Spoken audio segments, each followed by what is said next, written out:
Hi Mama. I am going to talk to you a little bit today about my experience with pelvic organ prolapse. So specifically what I'm talking about today is the process of getting a pessary. A pessary is something that helps hold your organs up, and you fold it up and you stick it in your vagina and you unfold it, and it is specifically fitted to you to help hold your organs up while you are living with prolapse. I'm Katie Huey Harrison, founder and editor-in-chief of Undefining Motherhood. We're an educational site and community equipping you with the information and knowledge you need to do this mom thing your way. And we do not shy away from talking about hard to discuss subjects, such as when it feels like your organs are falling out of your vagina. So I'm sharing my story, and I'm going to give you just a little bit of insider look into what it looks like to go and get fitted for a pessary, and then I will show it to you when the final thing is ready, and we'll follow up to keep you posted on how it's going.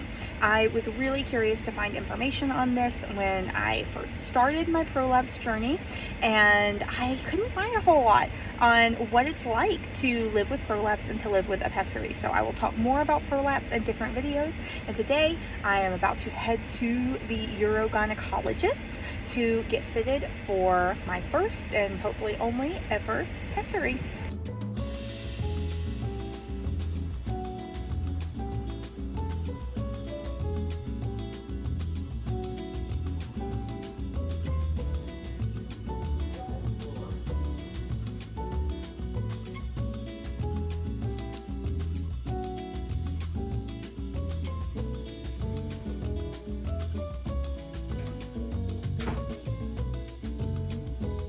I'm at the doctor's office. So far, they have asked me a million questions about my bladder and fecal habits. I guess I can take this off since no one's in the room with me.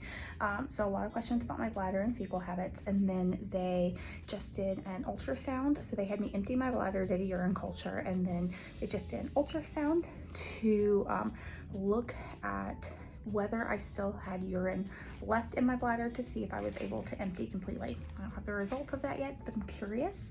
And now I'm waiting for the doctor to come in with my fun little drape on my lap. Leaving the doctor on the elevator, that did not go as expected.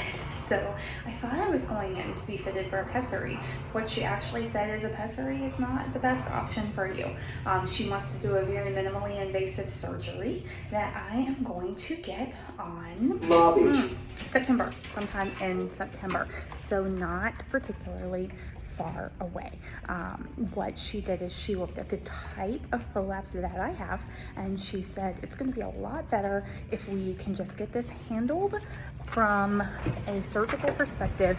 There are two different surgeries we could do. One of them is time consuming and will be a little bit more difficult. It'll have more downtime. It would have actually involved a full hysterectomy. And she said, you know, a lot of people really need to wrap their heads around that. And I said, yeah, I'm really not ready for a full hysterectomy. So we're going with the less minimally invasive surgery, where she will actually use my own tissue. She will go in vaginally, and she will use my own tissue to kind of lift and hold up everything so it's not putting in a mesh sling. I have seen many people say really good things about having this surgery before, and I really trust this doctor who comes highly recommended, and I'm finished having children, and so I feel good about saying, yeah, let's go ahead and do it. So the first thing I have to do is I have to go in for a urodynamics test, where they are going to try to figure out what all exactly is happening with bladder leakage and what's causing it, so they know exactly what to do in the surgery and can also give me the most accurate possible representation of what to expect in terms of help with that from the surgery. And then the surgery itself would have only been 2 weeks later, but I can't be in water for 6 weeks afterwards.